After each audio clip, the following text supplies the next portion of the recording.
ಕೆರೆಯೇ ಹಾರ. ಕೆರೆಯ ಸರ್ವಾಂಗೀಣ ಅಭಿವೃದ್ಧಿಗೆ ನಿರ್ಲಕ್ಷ್ಯ ವಹಿಸುತ್ತಿರುವ ಸಣ್ಣ ನೀರಾವರಿ ಇಲಾಖೆಯ ಅಧಿಕಾರಿಗಳು. ಕಲ್ಲನಕೇರಿ ಮಲ್ಲನಗೌಡ ಕಟ್ಟಿಸಿದ ಕೆರೆಗೆ ನೀರು ಬರಲಿಲ್ಲವೆಂದು ಮಲ್ಲನಗೌಡನ ಸೊಸೆ ಭಾಗೀರಥಿ ಕೆರೆಗೆ ಹಾರಿ ವಾದಳು. ಆದರೆ ಇಲ್ಲಿ ವ್ಯತಿರಿಕ್ತವಾಗಿದೆ. ವಿಜಯನಗರ ಜಿಲ್ಲೆ ಕೊಟ್ಟೂರಿನ ದೊಡ್ಡಕೆರೆ ಕೊಟ್ಟೂರು ಬೃಹತ್ ದೊಡ್ಡದಾಗಿ ಬೆಳೆಯುತ್ತಿರುವುದರಿಂದ ಬಹುಜನ ವಸತಿಯ ಹೊಡೆತಕ್ಕೆ ಸಿಕ್ಕಿ ಕೆರೆಯ ಬಲಿದಾನವಾಗುತ್ತಿದೆ. ಕೊಟ್ಟೂರು ಜನತೆಯ ಹಲವಾರು ಮೌಢ್ಯಗಳಿಗೆ ಕೆರೆಯು ಬಲಿಯಾಗುತ್ತಿದೆ. ರಾಶಿ ರಾಶಿ ಉಟ್ಟ ಬಟ್ಟೆಗಳನ್ನು ಬಿಟ್ಟು ಹೋಗಿದ್ದಾರೆ. ವಿಘ್ನೇಶ್ವರನ ಚಟ್ಟವನ್ನ ಅಲ್ಲಿಯೇ ಸುಟ್ಟಿದ್ದಾರೆ.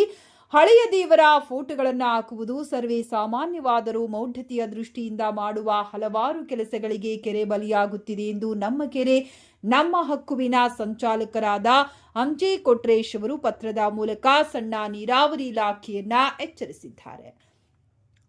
ಕೆರೆಯಲ್ಲಿ ಒಟ್ಟು 7 ಬೋರುಗಳಿವೆ. ಆ ಎಲ್ಲಾ ಬೋರಿನಲ್ಲಿಯೂ ನೀರು ಬರುತ್ತಿದೆ. ಈ 7 ಬೋರಿನ ನೀರನ್ನ ಸೇರಿಸಿಕೊಂಡು ಉಜ್ಜಯಿನಿ ರಸ್ತೆಯಲ್ಲಿರುವ ಬೃಹತ್ ನೀರಿನ ಟ್ಯಾಂಕಿಗೆ ತುಂಬಿಸಲಾಗುತ್ತದೆ. ಕೊಟ್ಟೂರಿನ ಅರ್ಧ ಊರಿಗೆ ನೀರು ಸರಬರಾಜು ಆಗುತ್ತಿದೆ.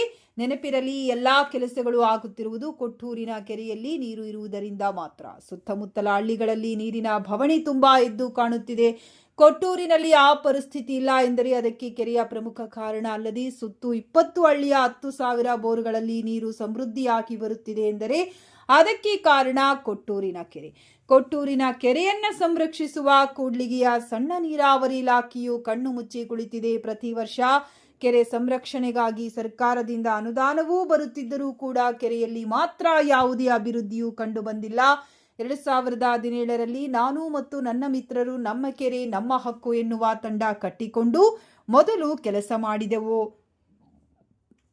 ಕೂಡ್ಲಿಗೆಯಲ್ಲಿರುವ ಸಣ್ಣ ನೀರಾವರಿ ಇಲಾಖೆಯು ಕೊಟ್ಟೂರಿನ ಕೆರೆಯತ್ತ ಕಣ್ಣು ಹಾಯಿಸುತ್ತಿಲ್ಲ ಅಥವಾ ಸರ್ಕಾರದಿಂದ ಅನುದಾನ ಬಂದಿದೆಯೋ ಇಲ್ಲವೋ ಗೊತ್ತಿಲ್ಲ.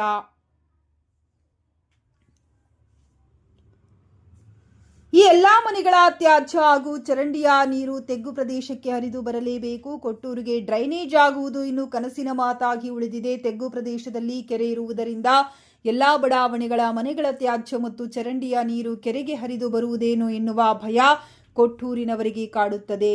ಇದರ ಸಂಬಂಧ ಹಲವಾರು ನಾಗರಿಕರು ಈಗಾಗಲೇ ಮಾತನಾಡಿದ್ದಾರೆ.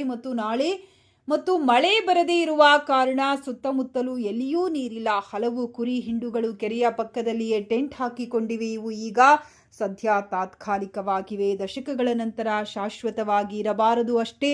ದಯವಿಟ್ಟು ಈಗಾಗಲೂ ಸಣ್ಣ ನೀರಾವರಿ ಇಲಾಖೆ ಬಿಡಬಾರದು. ಆದಷ್ಟು ಬೇಗ ಕೆರೆಯ ಸುತ್ತಲೂ ಸ್ಟ್ರೆಂಚ್ ಹೊಡಿಸಿ ಸುತ್ತಲೂ ಗಿಡಗಳನ್ನು ನೆಟ್ಟು ಕೆರೆಯನ್ನು ಯಾರೂ ಅತಿಕ್ರಮಣ ಮಾಡದಂತೆ ನೋಡಿಕೊಳ್ಳುವುದು ಸರ್ಕಾರದ ಕರ್ತವ್ಯವೂ ಆಗಿದೆ ಎಂದು ಅಂಜೆ ಕೊಟ್ರೇಶ್ ಪತ್ರಿಕೆಗೆ ತಿಳಿಸಿದರು. ಹಾಗೆ ಸ್ಥಳೀಯ ಪ್ರಜ್ಞಾವಂತರು ಸಂಬಂಧಪಟ್ಟಂತ ಇಲಾಖೆಗಳಿಗೆ ಇಡೀ ಶಾಪ ಹಾಕುತ್ತಿದ್ದಾರೆ. ವರದಿ ರಾಘವೇಂದ್ರ ಸಾಲುಮನೆ, ಕೂಡ್ಲಿಗಿ.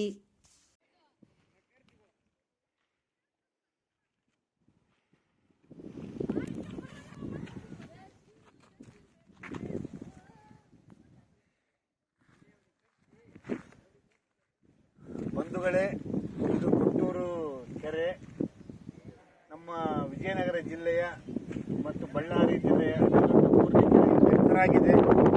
ಈ ಕೆರೆಯನ್ನು ಬಹಳ ಸಂರಕ್ಷಣೆಯಾಗಿ ಇಡೀ ಕೊಟ್ಟೂರಿನ ಜನ ಮಾಡಿದ್ವಿ. ಮತ್ತೆ ಕೊಟ್ಟೂರಿನ ಕೆರೆಯನ್ನು ದುರಸ್ತಿ ಮಾಡಲಿಕ್ಕೆ ಬಹಳಷ್ಟು ಜನ ಪ್ರಯತ್ನ ಪಡ್ತಿದ್ದಾರೆ. ಈ ಮೂಢನಂಬಿಕೆ ದಯವಿಟ್ಟು ಇಲ್ಲಿಂದ ನೋಡಬೇಕು. ಯಾಕೆಂದರೆ ಇರೋದೊಂದೇ ಕೆರೆ, ಮಳೆ ನೀರಿಲ್ಲ. ಮಳೆ ನೀರಿನ ಬದಲಾಗಿ ವ್ಯವಸ್ಥೆಯನ್ನು ಈ ಕೊಟ್ಟೂರಿನ ಕೆರೆ ಮಾಡ್ತಾ ಇದೆ. ಪಶು ಪಕ್ಷಿಗಳ ಪ್ರಾಣಿಗಳ ಆದಿಯಾಗಿ ಮನುಷ್ಯರಿಗೆ ಸಂಬಂಧಪಟ್ಟಿರ್ತಕ್ಕಂಥ ಫಸಲಿಗಾಗಲಿ ತುಂಬ ಅನುಕೂಲ ಆಗಿದೆ.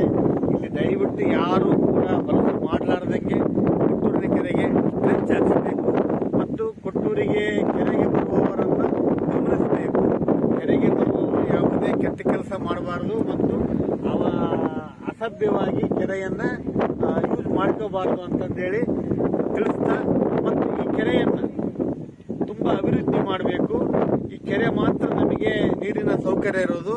ಈ ಕೆರೆಯಿಂದ ನಮಗೆ ಸುತ್ತಮುತ್ತಲಿನ 20 ಹಳ್ಳಿಯ ಒಂದು 10,000 ಬೋರುಗಳು ತುಂಬ ಚೆನ್ನಾಗಿ ನಡೀತಾ ಇದೆ. ಮಳೆಗಾಲ ಕಡಿಮೆ ಆಗಿದೆ, ಬರಗಾಲ ಬರ್ತಾ ಇದೆ, ಕೆರೆಯಲ್ಲಿ ನೀರಿದೆ. ನಮ್ಮ ಪುಣ್ಯ, ನಾವು ಈ ಪುಣ್ಯವನ್ನು ಅನುಭವಿಸ್ತಾ ಈ ಎಲ್ಲ ವಲಸೆಗಳನ್ನು ಆದಷ್ಟು ಬೇಗ ಸಣ್ಣ ನೀರಾವರಿ ಇಲಾಖೆಯವರು ಕ್ಲೀನ್ ಮಾಡಿಸ್ಬೇಕು ಮತ್ತು ಕಾಯಬೇಕು ಅಂತ ಅವರಲ್ಲಿ ಕೇಳ್ಕೊಳ್ತೀನಿ. ನಮಸ್ಕಾರ.